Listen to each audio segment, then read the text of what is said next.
Good morning. Ngasi irai numit ki card ki message apetang yeminarse ko. Ado irai numit number ahambada number 71 leire aduga color dana sky blue gumba kai gumba dumani shina bibe ai ko.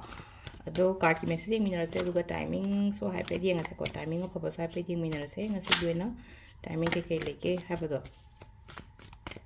Ado nukti ki lokthok dumani sidai ko. Sidagi 3 cards katang lokthose ko. Hadi ama choose to wiro card number 1 consider natraga card number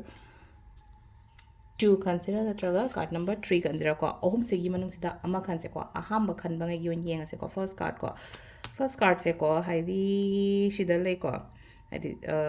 num symbol se yeng balum khang symbol le picture se yeng balum haidi kitang di gyan tarang ngani ko haidi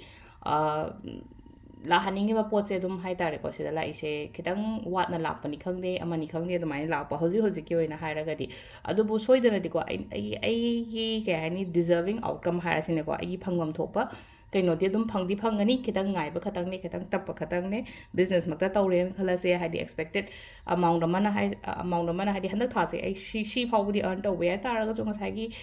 hojik lady ba kaino sida hai tare ko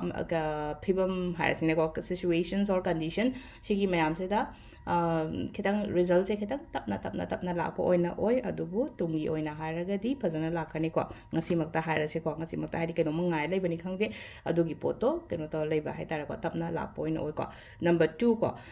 2 se haitara sida ko hari thawai nungai taba ama maram ama leiraga sum leino ko hari kitang nungai taba ko taba su mayam jina ko apha pun toksan bani khangde chapam khangdamni khangde tobung khangdabani khangde ama lei ko emotions hairasine ko miyobagi ko adum mayam dona ko hari thawak tawning taba ꯈꯣꯠꯅꯤꯡꯗꯕ ꯒꯨꯝꯕ ꯑꯗꯨꯃꯥꯏꯅꯒꯨꯝꯕꯁꯨ ꯂꯩꯒꯅꯤꯀꯣ ꯆꯠꯐꯝ ꯉꯁꯤ ꯆꯃꯝꯅꯕ ꯍꯥꯏꯔꯁꯤꯅꯀꯣ clear ꯑꯃ ꯏꯑꯣꯏ ꯑꯣꯏꯗꯕ type ꯑꯣꯏꯀꯣ ꯑꯗꯨꯗꯨꯅ ꯍꯥꯏꯗꯤ release ꯇꯧꯍꯜꯂꯣ ꯁꯤꯒꯨꯝꯕ ꯄꯣꯠ ꯃꯌꯥꯝꯁꯦꯀꯣ ꯉꯥꯛꯇꯪ ꯃꯦꯗꯤꯇꯦꯠ ꯇꯧꯔꯒꯅꯤ ꯈꯪꯗꯦ ꯑꯃꯅꯤ ꯈꯪꯗꯦꯀꯣ ꯊꯋꯥꯏ ꯅꯨꯡꯉꯥꯏꯇꯕ ꯈꯣꯠꯇꯕ ꯈꯤꯇꯪ feel ꯇꯧꯔꯒꯗꯤꯀꯣ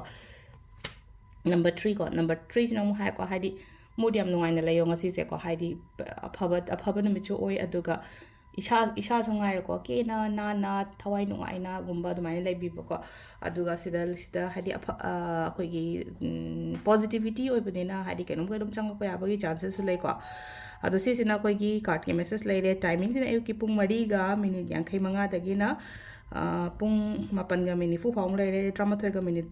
tranga daina baro ga minute yang khai phawng lai re dagi mari dagi dum dawarum gina manga ga minute kun tranga phawng lai re aduga nipan ga minute kun manga daina mapan ga minute yang khai phawng lai re ko adagi mung dang ina tramathoi ga minute tranga daina pung ahum ga minute kun mapan phawng lai ko sina koi gi ngasi gi oina afaba timing ko adu sida lai re koi gi card ki message se ma'am thank you